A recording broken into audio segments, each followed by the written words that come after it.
Matthew 22.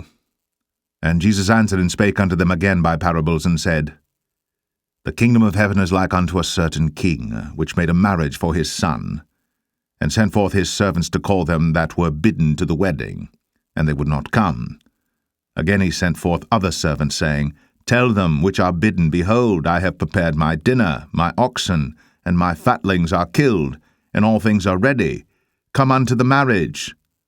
But they made light of it, and went their ways, one to his farm, another to his merchandise.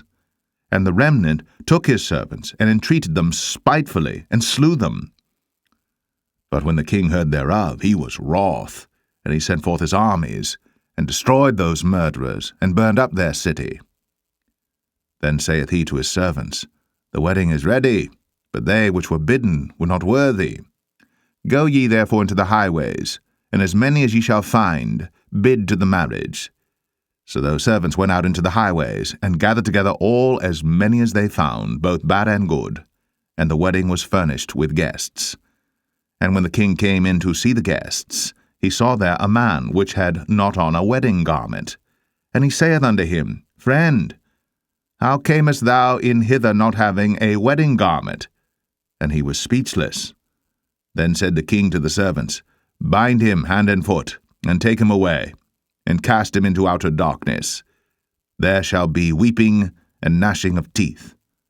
For many are called, but few are chosen. Then went the Pharisees, and took counsel, how they might entangle him in his talk.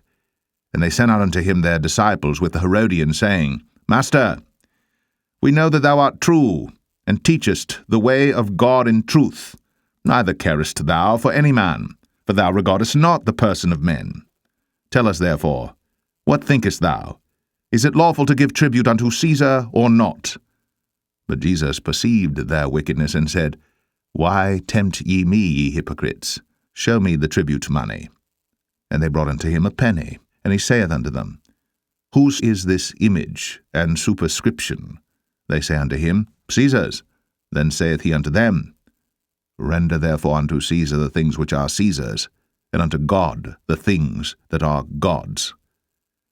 When they had heard these words, they marveled, and left him, and went their way. The same day came to him the Sadducees, which say that there is no resurrection, and asked him, saying, Master, Moses said, If a man die having no children, his brother shall marry his wife, and raise up seed unto his brother. Now there were with us 7 brethren, and the first, when he had married a wife, deceased, and having no issue, left his wife unto his brother. Likewise the second also, and the third, unto the 7th. And last of all, the woman died also. Therefore in the resurrection, whose wife shall she be of the 7? For they all had her. Jesus answered, and said unto them, Ye do err, not knowing the Scriptures, nor the power of God. For in the resurrection they neither marry, nor are given in marriage, but are as the angels of God in heaven. But as touching the resurrection of the dead, have ye not read that which was spoken unto you by God, saying, I am the God of Abraham, and the God of Isaac, and the God of Jacob? God is not the God of the dead, but of the living. And when the multitude heard this, they were astonished at his doctrine. But when the Pharisees had heard that he had put the Sadducees to silence, they were gathered together. Then one of them, which was a lawyer, asked him a question, tempting him, and saying, Master, which is the great commandment in the law? Jesus said unto him, Thou shalt love the Lord thy God with all thy heart, and with all thy soul, and with all thy mind. This is the first and great commandment. And the second is like unto it, Thou shalt love thy neighbor as thyself.